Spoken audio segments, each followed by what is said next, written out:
In the women's bantamweight division at UFC Vegas 111, you got Mayra Bueno Silva taking on Jacqueline Cavalcanti. And this division is always exciting to watch. Still one of the best in the UFC. Now, Bueno Silva from Brazil, Cavalcanti from Portugal, 10-5 versus 9-1. So, how good is Cavalcanti? We're going to find out here. She's 2 inches taller at 5'8". She's just 28 years old, so very young. In terms of the women's divisions, I should say, Bueno Silva, 34. That's like right about the prime for the women. A little bit older, they peak. Now, Cavalcanti, uh, 3-inch reach advantage, both stand right-handed. Cavalcanti much more active on the feet, 5.7 significant strikes per minute to 3.8. That's about 30 throughout the fight. And Bueno Silva is not known uh, for landing a lot of takedowns. Now, Bueno Silva is on a rough losing streak. Hasn't won in 4 fights, no contest against Holly Holm. Lost to Rockwell Pennington for the title for the vacant belt by decision.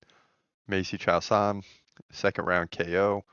And Jasmine Jasudavicius by decision. So since fighting for the title, it's been downhill for her since then. Cavalcanti, on the other hand, weak takedown defense for her opponent, Bueno Silva, and she's got an 84% takedown defense. That's going to play right into her striking ability.